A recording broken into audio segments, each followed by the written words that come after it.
रामायणी 15 और 16। ओनई बदरिया परिगो संझा, अगुआ भूला बनखंड मंझा। पी अंते धनंते रही, चौपर कामर माथे गहई। फुलवा भार न ले सके, कहे सखियन सो रोए। ज्यों ज्यों भीजे कामरी, त्यों त्यों भारी होए। चलत चलत अति चरण पिराना, हारि परे तहाँ अति रसयाना।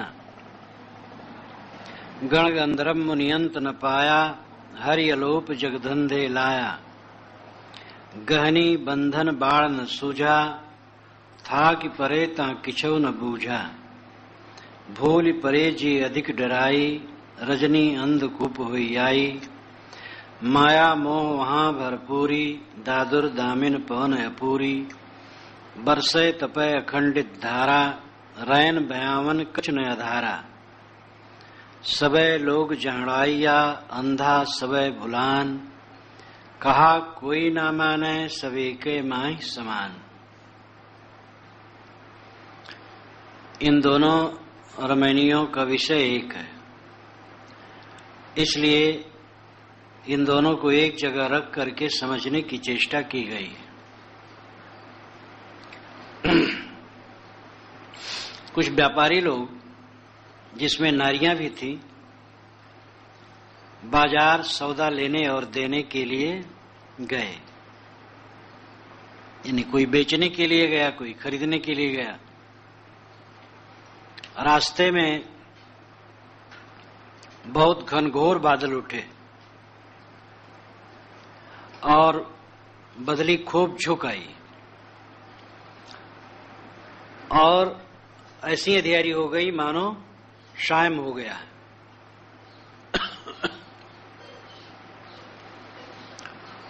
उस समाज के अगुआ लोग भी उस बनखंड में भूल गए, जो पुराने थे, जानकार थे। उनको भी रास्ता का पता नहीं लग रहा है।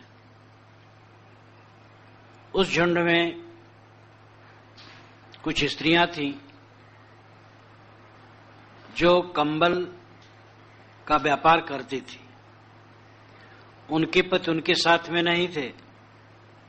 पी अंते धन अंते रही, और वे कंबल का गट्ठा अपने सिर पर लिए चल रही थी। इतने में पानी बरसने लगा और कंबल भीगने लगे।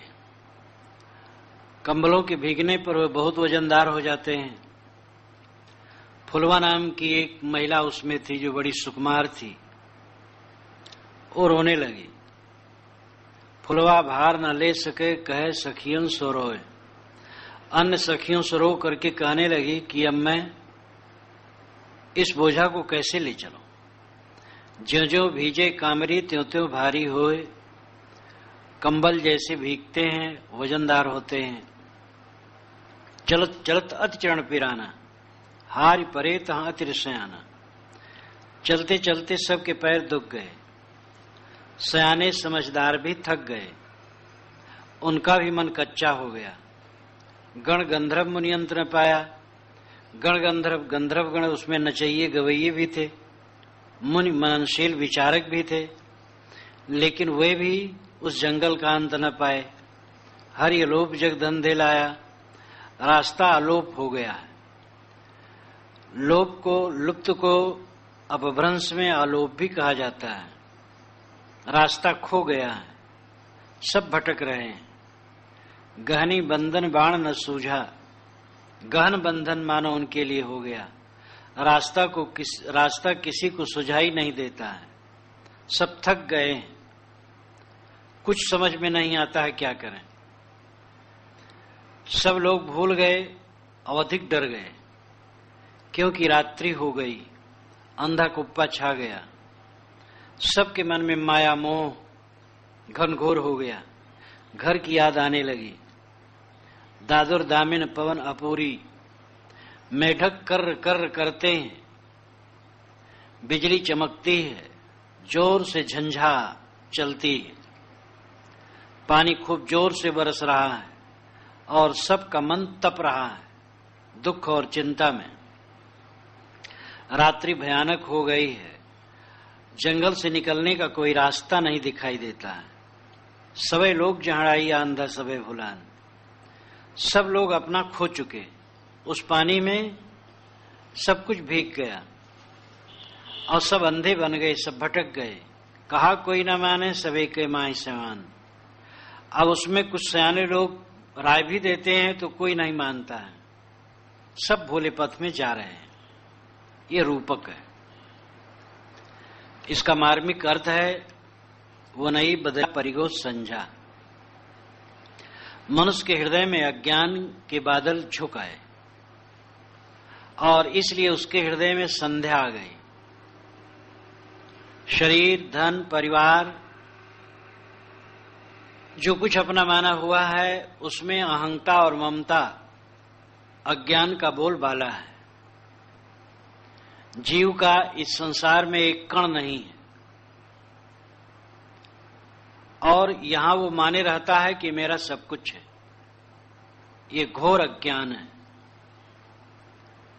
और इस अहंता ममता की बदली मनुष्य के दिल में वने आई और उसके हृदय में संझा हो गया, रात हो गई, अंधियारी छा गई, विवेक कुंठित हो गया।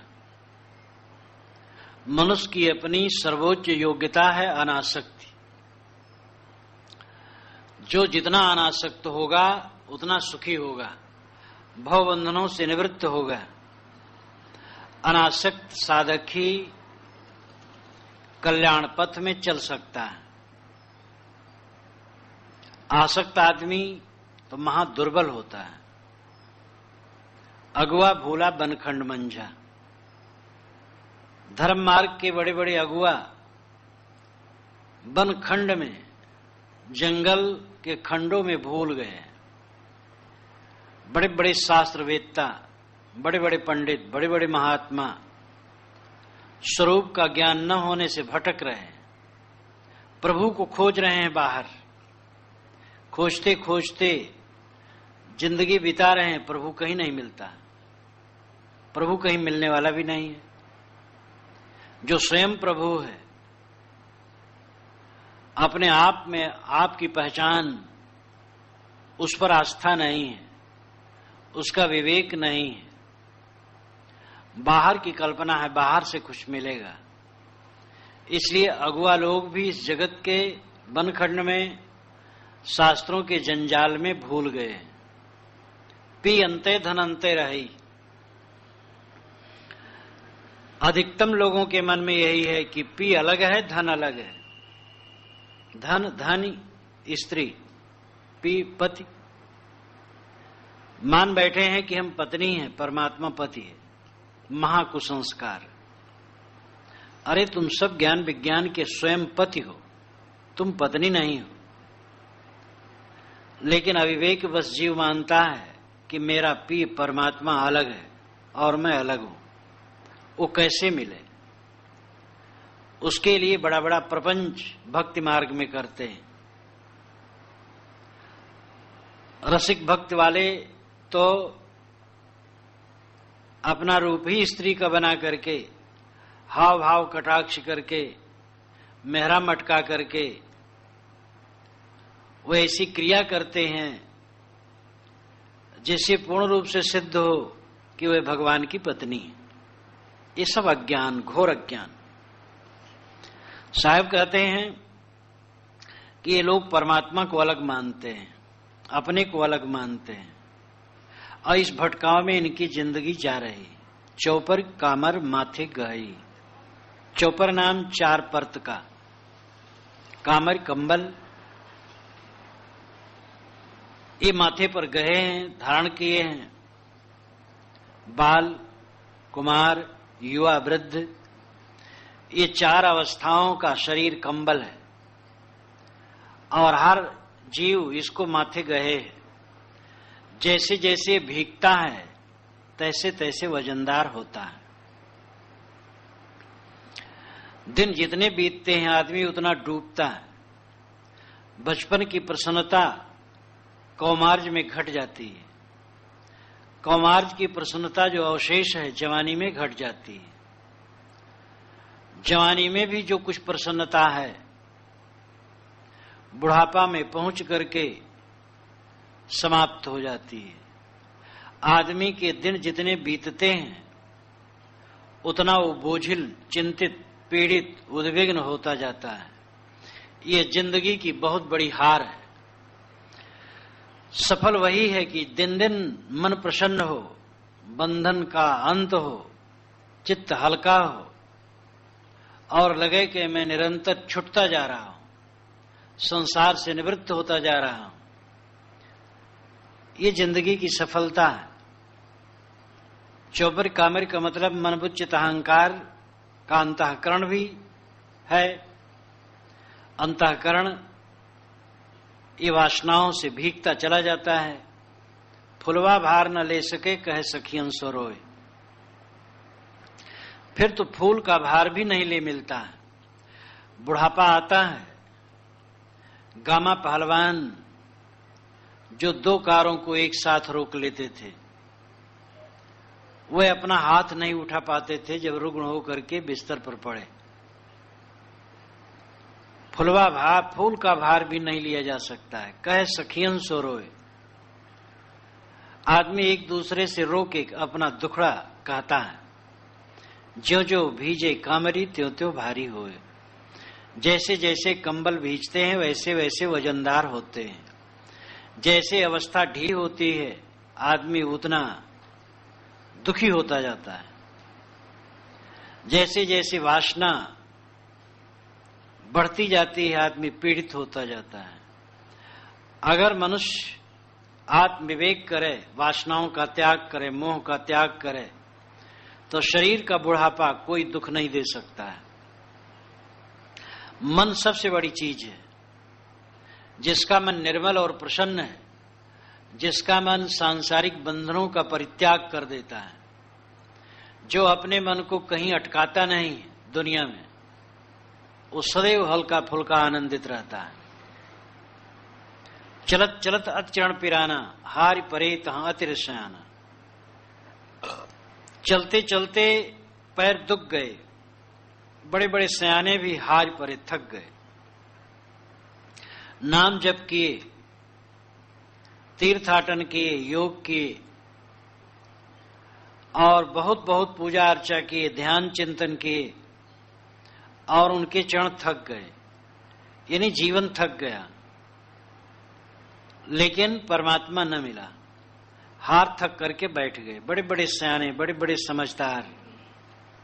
वृंदावन में जब एक संत, वृद्ध संत मरने का समय आया, जमीन पर छटपटा छटपटा करके लोट लोट करके कहते, हे भगवान कृष्ण, आपके दर्शन के लिए मैं सबका परित्याग करके वृंदावन निवास किया जीवन भर। अब मरते समय भी आप दर्शन नहीं दे रहे हैं, कितना कष्ट करें। एक उनके शिष्य ने कहा, महाराज ये शरीर ही वृंदावन है, आत्मा ही कृष्ण भगवान है और वो प्रत्यक्ष स्वयं अपने आप है, क्यों नहीं आप ऐसा सोचते हैं? उन्होंने कहा, कोई है नहीं, इसको दूर कर दे। तो दूसरे साधुओं ने उसको पकड़ करके दूर कर दिया। अच्छे समझदार लोग भी, त्यागी तपस्वी लोग भी बोध बिना भटकते हैं। अलग भगवान कहीं कुछ मिलता है क्या? आत्मा से अलग भी कोई परमात्मा नाम की चीज होती है जो मिलेगी? लेकिन आदमी पागल बना भटकता है, ऊपर हाथ उठाता रहता है। गण गंधर्व मुनि अंत न पाया, गंधर्व गण मुनि ऋषि ये भी अंत न पाए अपनी कल्पना का, ये भी टटोलते रहे जीवन भर। हरि अलोप जग धंधे लाया, हरि अलोप है यानी लुप्त। अपभ्रंश में लुप्त को अलोप कहा जाता है। भगवान लुप्त है, गुप्त है, पता नहीं कहां है। जगत के लोग उसी के खोजने के धंधे में पड़े। थोड़ा विवेक करो, जो आंख से दिखाई देगा वो रूप होगा, कान से सुनाई देगा शब्द होगा, नाक से सूंघने में आएगा वो गंध होगी,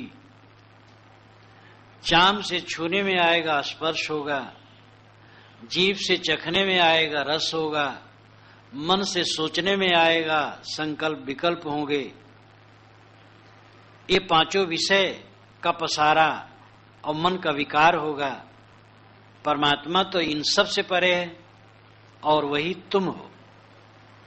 तुम्हारा स्वरूप ही परमात्मा है जो पांचों इंद्रियों से परे है, पांचों विषयों से परे है और मन और संकल्पों से परे है। उलट करके अपने आप को नहीं देखता इंसान, बाहर भगवान खोज रहा है। हर लोभ जग धंधे लाया, गहनी बंधन बाण न सूझा। गहन बंधन मनुष्य के सामने हो गया, भयंकर बंधन। परमात्मा के खोजने की बात सबसे बड़ा भयंकर बंधन है। खोज रहे हैं, रो रहे हैं, आज तक नहीं मिला, मिलेगा क्या? महामोह, मिलने का मोह बहुत है। जो कुछ मिलेगा बिछुड़ेगा और जो कुछ मिलेगा क्षणभंगुर होगा। मिलने की इच्छा छोड़ दो, अनमिल हो जाओ, असंग हो जाओ, अकेला हो जाओ। तुम्हारा अपना सत्व, तुम्हारा अपना महत्व, तुम्हारा अपना आपा अकेला है, उसमें किसी की साझी नहीं। तुम्हें अलग से कुछ मिलेगा नहीं, जो मिलेगा वो छूटेगा। ये प्रकृति का विधान है। मिलने छूटने वाली चीजों में अपने मन को न लगाओ। एक बड़ा सुंदर सुंदर परमात्मा हमारे सामने आ जाए, देख करके बड़ा अच्छा लगेगा, अंत में वो चला जाएगा, फिर मैं अकेला रह जाऊंगा और मन पीड़ित होगा। इसलिए दिल जोड़े से बड़ा दुख होए, नाहक कोई दिल जोड़े। अपने दिल को कहीं मत जोड़ो, न दुनिया के भोगों में जोड़ो, न किसी परमात्मा में जोड़ो, आत्मा में जोड़ो। ये आत्मा ही परमात्मा है। बाहर का परमात्मा एक धोखा है, जो तुम्हारे मन की कल्पना है। ये गहन बंधन है, बाहर परमात्मा खोजना। बाण न सूझा, लोगों को बाण नहीं सूझा, रास्ता नहीं सूझा, लक्ष्य नहीं सूझा। था कि परे ता किछौ न बूझा। आदमी थक गया, साधना करते करते पस्त हो गया और कुछ विवेक जग नहीं रहा है, किंग कर्तव्य विमूढ़ हो गया। भूल परे जी अधिक डराई। स्वरूप की भूल से इंसान संसार में भटक गया और अधिक भयभीत हो गया, क्योंकि नाना मत के गुरुओं ने धमकी दी है, संदेह मत करना, अविश्वास मत करना, गुरु की वाणी पर प्रश्न नहीं करना, नहीं तो नास्तिक हो जाओगे, तुम्हारा विनाश होगा। चिंतन मनन, स्वतंत्र विचार करने की छूट नहीं दी गई, धमका दिया गया शिष्यों को। यहां तक कह दिया कि मेरे अलावा किसी दूसरे गुरु के पास मत जाना, नहीं तो तुम्हारा विनाश होगा। आदमी भयभीत हो गया, गाय बन गया।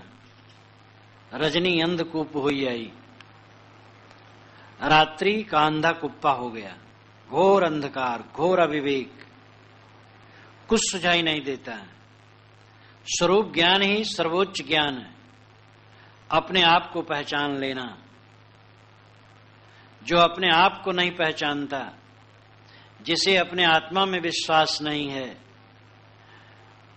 जो अपने आपा का संयम नहीं करता, वो दो कौड़ी का है। Self reverence, self knowledge, self control, ये तीन बहुत महत्वपूर्ण है। आत्मज्ञान, आत्म संयम, आत्मविश्वास, इन तीनों को खोने वाला इंसान अंधकार में जीवन भर भटकता है। ये पक्का समझ लो, परमानंद आज मिलेगा, कल नहीं। और अलग नहीं मिलेगा, स्व में है, मिलना नहीं है ही, अनुभव करना है, लौटना है। तुम दुखी इसलिए हो क्योंकि तुम्हारा मन बाहर लगा है। बाहर का लगाव छोड़ो। माया मोह वहां भरपूरी, दादुर दामिन पवन अपूरी। वहां माया मोह भरपूर रहा है। जहां माया मोह वहां विवेक कहां है? माया है मन का मोह, और माया कुछ नहीं। लोग कहते प्रभु ने माया बना दी है, उसको हम जीतने में कौन होते? प्रभु की माया क्या हम तर सकते हैं? साधारण जीव। प्रभु चाहे तो बचावे, नहीं तो डूबना है। लोग नहीं समझते हैं कि हमारे मन का जो मोह वही माया है, और वो हमें ने बनाया है, किसी प्रभु ने नहीं बनाया है। अगर प्रभु ऐसा ही है कि लोगों में माया डाल देता है, तब तो उससे बहुत बचना है, बहुत दूर रहना है, क्योंकि बड़ा भयंकर जीव फिर ईश्वर है, और लोगों को नरक में डालता रहता है माया उसके मन में डाल डालकर। लेकिन ऐसी बात नहीं। कोई ईश्वर आपके मन में माया नहीं डाल रहा है, आप स्वयं माया बना रहे हैं, मोह बना रहे हैं। जिंदगी धारण किए एक एक मोह की रस्सी अपने गले में बांधते गए। आपे जाल बिछाई के आप फंसे मतिमंद, कहां रोक कहां औषधि, कैसे मिले आनंद। इसलिए माया की रचना तुम स्वयं करते हो, और स्वयं तुम उसमें उलझते हो। माया मोह वहां भरपूरी, जहां स्वरूप ज्ञान नहीं है, अपने आप की पहचान नहीं है, वहां माया मोह परिपूर्ण रहता है। दादुर दामिन पवन अपूरी। दादुर दामिन पवन अपूरी। दादुर और दामिन सादा शब्द है, पवन में अपूरी विशेषण है। अपूरी नाम अपूर्व। अपूर्व का मतलब है जैसा कभी न हुआ हो, भावार्थ में प्रचंड। दादुर कहते मेढक को, मेढक कर को करते, दामिन बिजली चमकते। पवन अपूरी, अपूर्व पवन चल रहा है, प्रचंड झंझावात चल रहा है।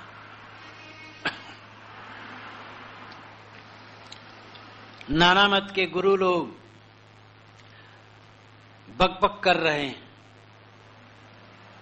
और अपनी कल्पना का विस्तार कर रहे हैं,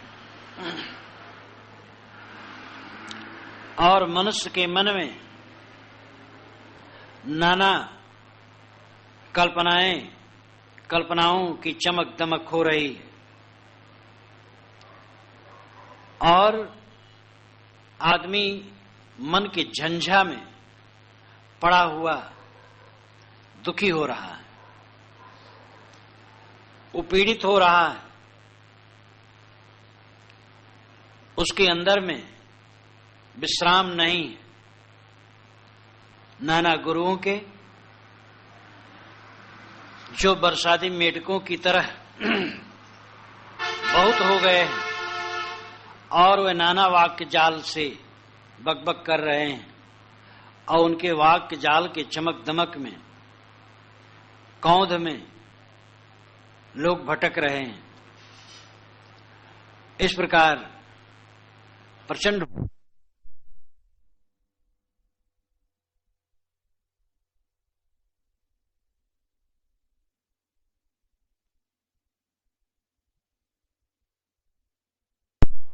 झंझा चल रहा है, और मन की कल्पनाएं उद्वेलित हो रही हैं। आदमी अनेक वाणियों में उड़ रहा है। शास्त्रों से बड़ा हित है और शास्त्रों से बड़ा नुकसान है।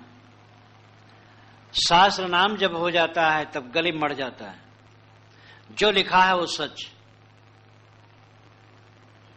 ग्रह लगन मुहूर्त फलित ज्योतिष, टोना टुटका जादू मंत्र, इतना इतना रोग है शास्त्र के नाम पर कि आदमी बिक गया है, उसमें कोई विवेक नहीं रह गया है। तो इस प्रकार आदमी भटक रहा है। बरसे तपे अखंडित धारा, भ्रांति और अज्ञान की बारिश निरंतर हो रही और जीव उसमें तप रहा। अज्ञान की अखंड धारा की वर्षा हो रही है और जीव मनस्ताप में तप रहा है। रैन भयावन कछ ने अधारा, अज्ञान की रात्रि भयंकर है और ऐसी अवस्था में जीव को कोई आधार नहीं मिल रहा है।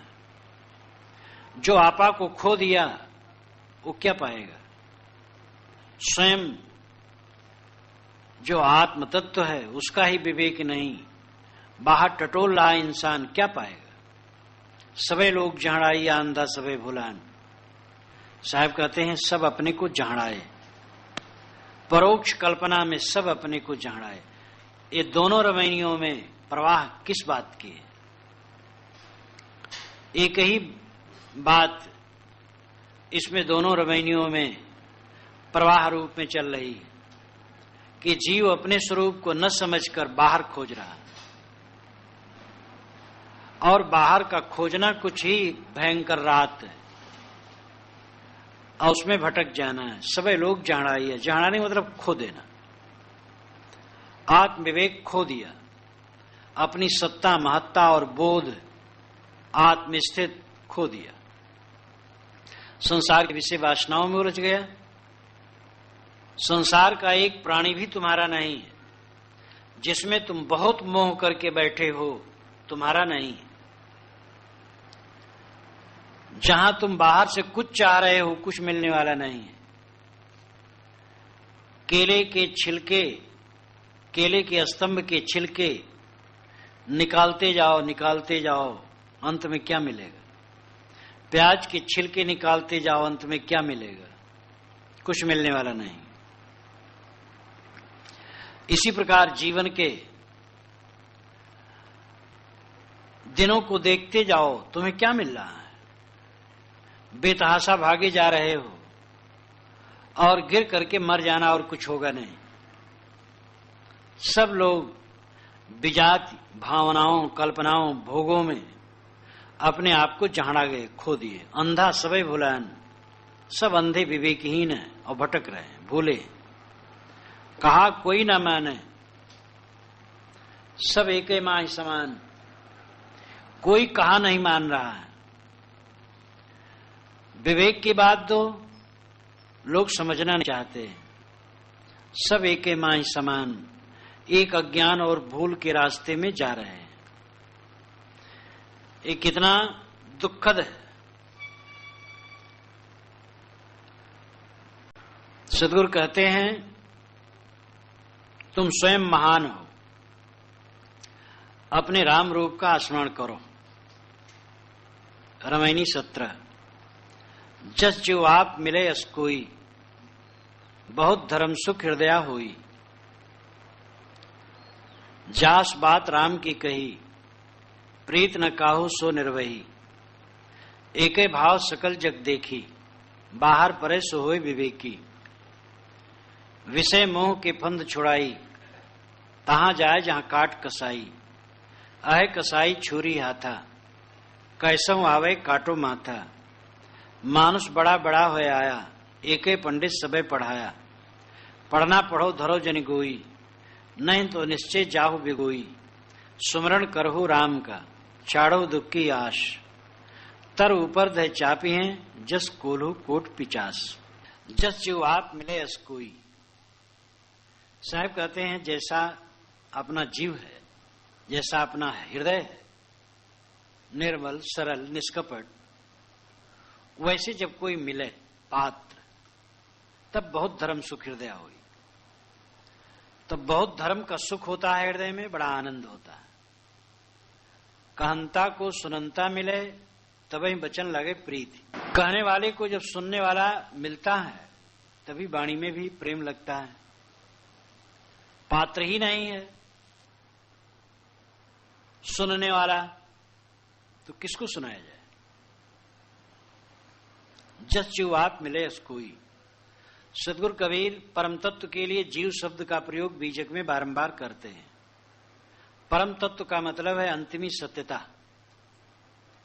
अंतिमी सत्यता व्यक्ति की अपना स्वरूप है। सादा शब्द उसके लिए जीव है। सदगुरु कबीर ने जहां अपना सिद्धांत और ग्रंथ के नामकरण का प्रसंग रखा, वहां उन्होंने कहा, बीजक बित बतावे जो बित गुप्ता होए, ऐसे शब्द बतावे जीव को बूझे बिरला कोय। बीजक बित बताता है, गढ़े हुए धन को सांकेतिक शब्दों में लिख करके रखा जाता था। ताम्रपत्र को उसको बीजक कहते थे। वह बीजक गढ़े हुए धन को बताता है। ऐसे शब्द बतावे जीव को। इसी प्रकार मेरे बीजक ग्रंथ के शब्द जीव को बताते हैं, जीव के स्वरूप की पहचान देते हैं। साखी प्रकरण में सदगुरु कहते हैं, जो जानो जीव आपना, करो जीव को सार।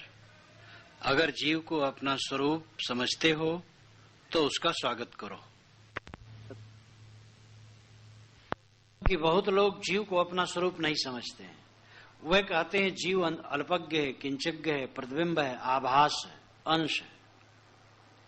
जीव को बहुत गाली दी गई है नाना मतों द्वारा। अरे जीव तो तुच्छ है, जीव तो अंश है, जीव आभास और प्रतिबिंब है। उनसे पूछा जाए कौन कहता है जीव आभास है, प्रतिबिंब है, कहने वाला कौन है? तुम तो नहीं होगे। तुम कौन हो? जो कहने वाला है वही जीव है। अपने स्वरूप को भूल करके वो अपनी ही निंदा कर रहा है, अपने पैरों में कुल्हाड़ी मार रहा है। सदगुरु ने सादा शब्द जीव लिया और पूरे बीजक में जीव शब्द की काफी पुनरावृत्ति की। राम शब्द उस समय बहुत प्रचलित था, इसलिए साहब ने राम भी कहा और राम भी शब्द खूब लिया और जीव ही के लिए राम कहा। जस जीव आप मिले अस कोई, जैसे मेरा जीव सिद्धांत है और मैं मानता हूं कि जीव ही परम तत्व है। जीव ही की विशेषण राम, ब्रह्म, ईश्वर, परमात्मा है। प्रकारांतर से शास्त्रों में भी इसकी चर्चा आती है। वेदांती लोग भी कहते हैं जीवो ब्रह्मैव न परः, जीव ब्रह्म ही है, दूसरा नहीं। गीता में कहा गया, उपद्रष्टानुमंता च भर्ता भोक्ता महेश्वर परमात्मेति चाप्युक्तो देह अस्मिन् पुरुषः परः। इस देह में रहने वाला जो परपुरुष है, प्रकृति से भिन्न आत्मा है, जीव है, वही उपद्रष्टा है, निकट बैठ करके देखने वाला है। इंद्रिय और मन के निकट बैठ करके उसकी सारी क्रियाओं का वही साक्षी है। उपद्रष्टानुमंता चा, वही अनुमंता है, राय देने वाला है। उपद्रष्टानुमंता चा भर्ता भोक्ता महेश्वर, वही भर्ता है, भोक्ता है, महान ईश्वर है और परमात्मे तो ही परमात्मा है। तो जो जीव है यही शिव है। जीव शब्द सादा है, लेकिन जीव ही अव्यय है, जमा है, नित्य है, सत्य है। सारे विशेषण इसी के लिए हैं। साहब कहते हैं, जैसा मेरा सिद्धांत है जीव का कि जीव ही सत्य है, ये अपना आपा ही सत्य है। अगर इस प्रकार विवेक मार्गावलंबी कोई मिले तो बात कहने सुनने में आनंद आता है। बहुत धर्म सुख हृदय हुई, तो हृदय में बड़ा धर्म का सुख होता है। अब कोई अटका हुआ है कल्पना में, बाहर भगवान खोज रहा है, उसको समझाओ, वो समझ ही नहीं पा रहा है। वो तो कहीं भगवान पाना चाहता है, अब भागा वो भटकते भटकते मर जाएगा, कहीं कुछ पाएगा नहीं। लेकिन उसका इतना ही चास बात राम भाई संत कहते हैं, सरल था, अटका नहीं रहना चाहते थे। सीरियल भी आया है, कबीर सीरियल थोड़ा चला। कबीर उस समय कोई 14-15 वर्ष के, और लोग फिर कह देते हैं अल्लाह। तो लोग कहने लगे दोनों बात फर्क है, शब्द का फर्क है, चीज एक है। उनका हृदय राम शब्द प्रचलित था कबीर साहब जमाने में। कबीर साहब अपनी वाणी बोल रहे थे कि 500 वर्ष के पहले से राम प्रचलन हो गया था, इसलिए साहब ने राम शब्द जहां उन्होंने मक राम लिया है, हृदय बसे ते राम न जाना कही। साहब कहते हैं मैं जिससे भी राम मैंने प्रीत न काहू सोई, किसी से उसका प्रेम निभाया नहीं गया, ऐसा देखा मैंने। मतलब कम लोग इस पथ पर चलने वाले।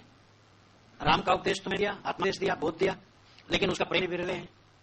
मोह के छूटने ही से उसका निभता है। खाली वाणी से जान ली और बुद्ध से जान ली, इससे नहीं बनता। परमार्थ पथ बना सकती है, वही ज्ञान का तत्व है। ज्ञान व्यावहारिक पक्ष वैराग्य, बिना मोह के ज्ञान तो कौन का ज्ञान का।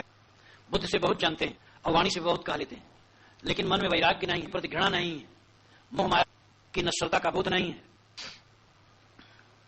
उसमें ठहराव नहीं है, तो क्या करेगा ज्ञान। दास बात राम की कही प्रीत न काहू सो निर्भय। जिस बात कही जाती है कि राम छोड़ो विषय वासना, तुम्हारा कोई नहीं है, वो कहते वह महाराजा नहीं है, हमारे अमुक है अमुक है। साहब इसीलिए कहा चले वो अकेले नहीं था, उठाओ न करो घरों की चिंता। तुम तो कहते थे हमारे बहुत हो गए और तुम छोड़ करके सो गए, घर की चिंता करो। तो माया में डूबा है, इसकी राम नहीं पता। जितना मोह उतना राम में लीन हो इंसान। बाहर से लौटंतर्मुख होगा, बाहर की इच्छाएं भीतर में प्रवेश। तुम बाहर की इच्छाओं तब अपने अंदर में प्रवेश होंगे। के भाव सकल जग देखी, बाहर परे सो हुए विवेकी। सारे संसार को देखा जाता है एक भाव में बह रहे हैं लोग, एक भाव विषय वासना के भाव में, मोह माया के भाव में सब जीव बह रहे हैं। संसारी डूबे हैं, विस्तारी भी डूबे हैं। साधु विस्तारी मोटे मोटे दोष छूट गए और समझ लेते हैं बेड़ा पार हो गया, काम हो गया साधुता का। लेकिन अभी और मंजिल बाकी है। मोटे मोटे दोष छूट जाने से काम पूरा नहीं हुआ, सूक्ष्म वासनाओं की गांठ तोड़नी है। सारे अध्यासों को तोड़ करके स्वरूप स्थित का साम्राज्य लेने के लिए रुकना नहीं है, भूलना नहीं है। सूक्ष्म विषय आसक्ति, मान बढ़ाई, पद प्रतिष्ठा, शिष्य शाखा, मठ मंदिर, ये सब में अगर मोह है तो ये सूक्ष्म आसक्ति है, ये भी स्वरूप स्थित नहीं होने दे सकती। साहब कहते एक ही भाव सकल जग देखी। सारे जगत में एक ही भाव देख रहा हूं, मोह माया। लेकिन बाहर परे तो होए विवेकी, बाहर परे सो होए विवेकी। जो इससे बाहर परे बाहर जाए वो विवेकी होगा। मोह छोड़े, आसक्ति छोड़े, तब विवेकी। या एके भाव सकल जग देखी। सारे जगत में ये कहावत ज्यादातर धर्म में, अरे भैया सब एक है, सब ब्रह्म ही है। सब ब्रह्म है कि कुछ माया भी है। जड़ और चेतन का विवेक न होना ही तो अविद्या है। माटी भी ब्रह्म, पानी भी ब्रह्म, गोबर भी ब्रह्म, पाथर भी ब्रह्म, आत्मा भी ब्रह्म। ये कौन विवेक है?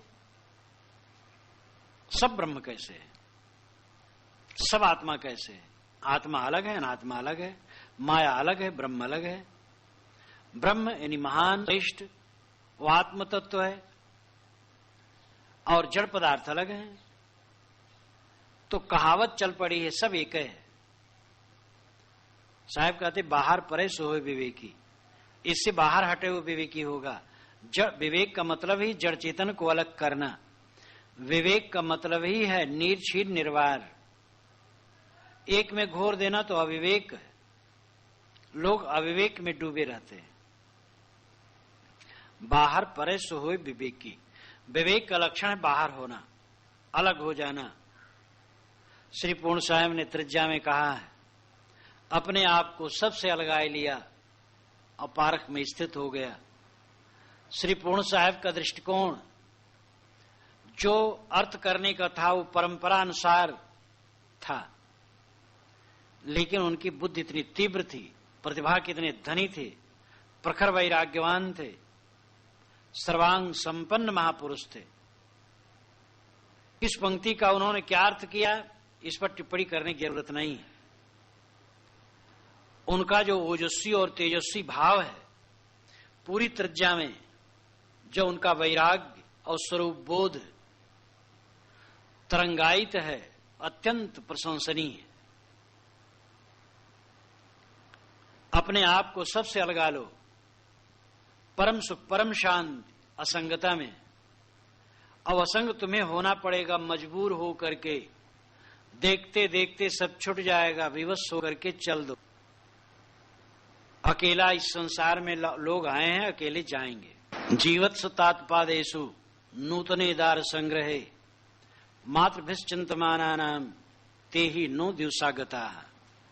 ये श्री राम ने कहा था कि उस समय पिताश्री जीवित थे और हम लोगों की शादी हुई थी और नई बधुएं घर में आई थी। मेरी माताएं हम लोगों के लिए शुभ कामना करती थी कि हमारे बच्चे सुख से कैसे रहें। वो दिन हमारे बीत गए।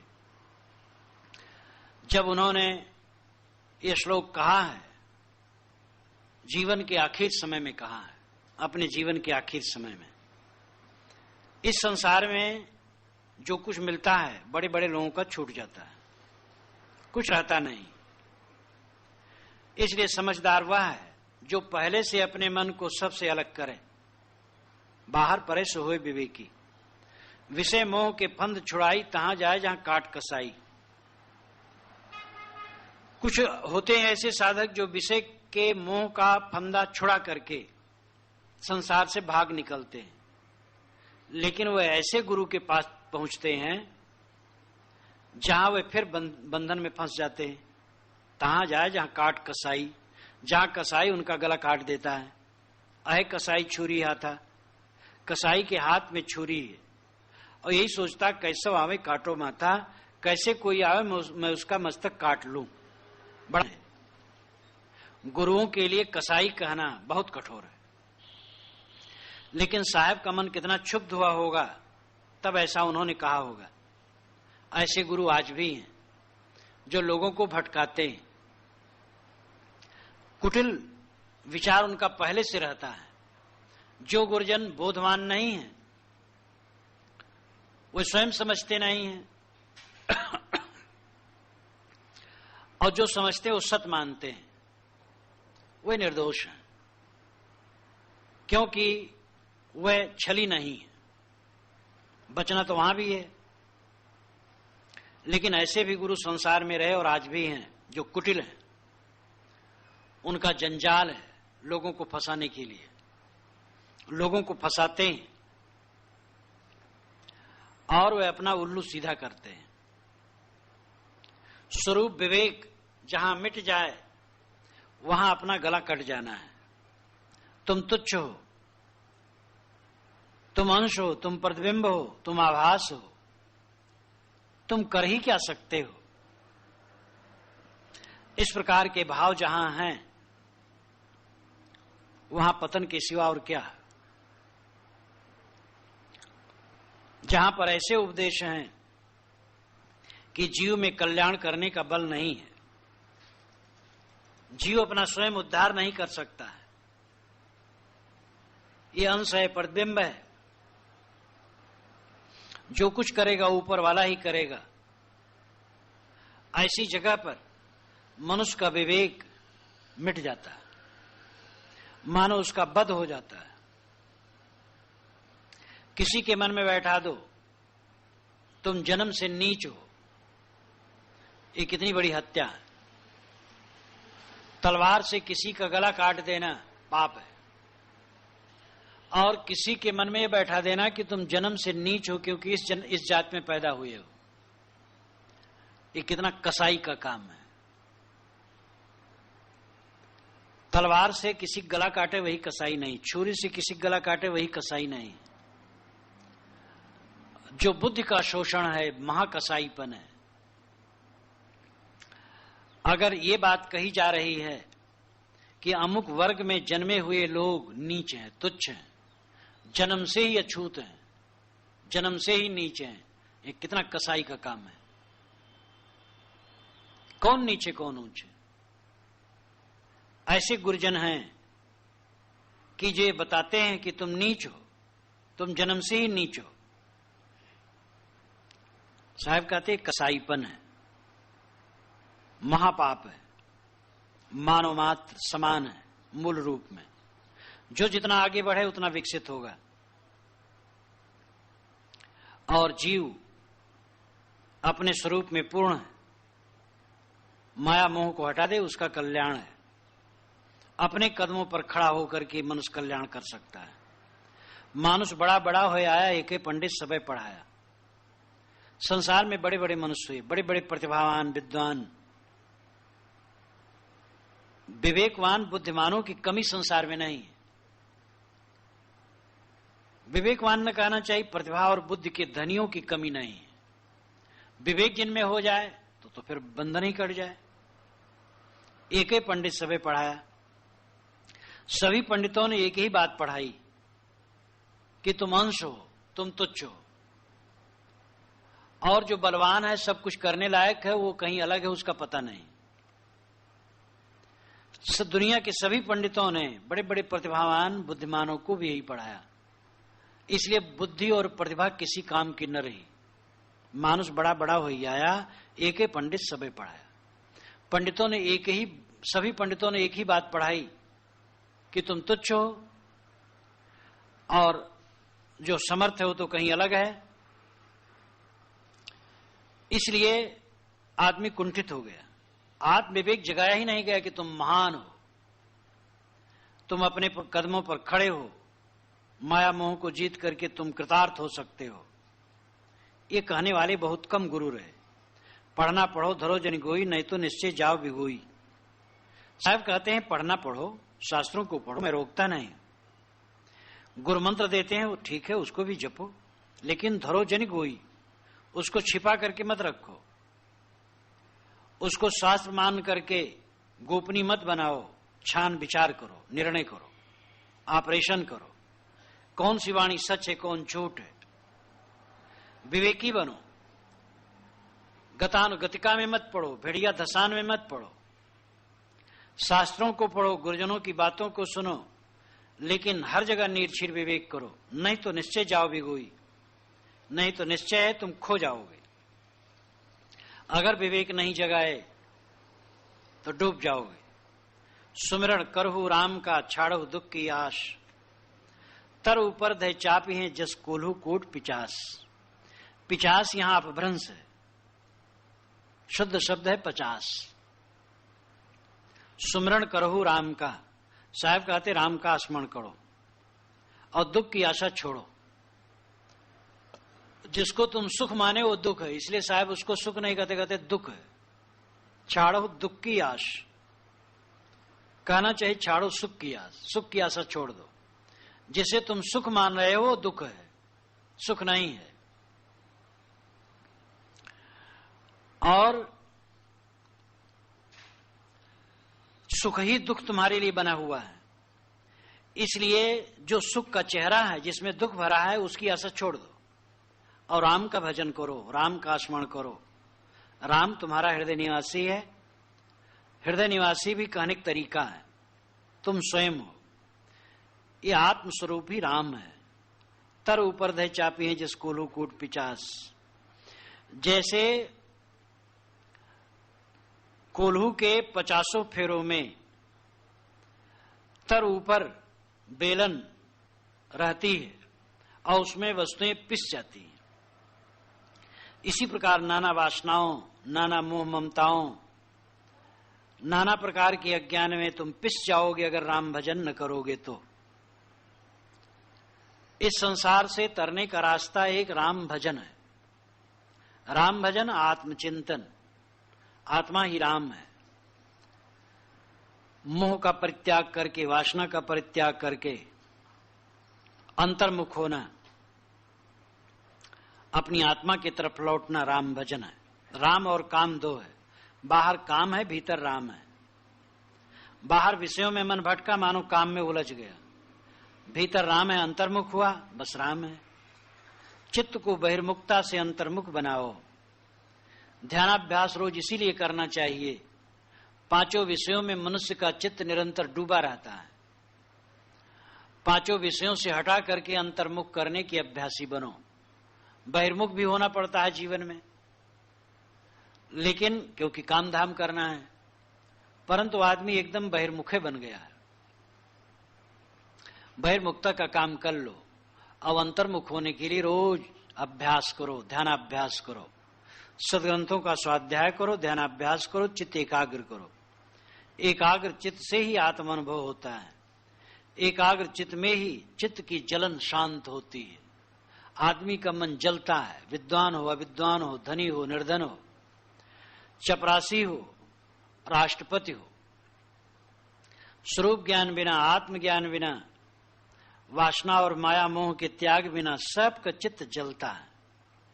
साहब कहते हैं, अगर शीतलता चाहते हो तो राम भजन करो, अंतर्मुख हो। तो इस प्रकार इस रमैनी में सदगुरु उपदेश करते हैं कि तुम स्वयं महान हो, तुच्छ नहीं हो। अपने राम स्वरूप को समझो, बाहर से लौटो और अंतर्मुख उन्मुख हो।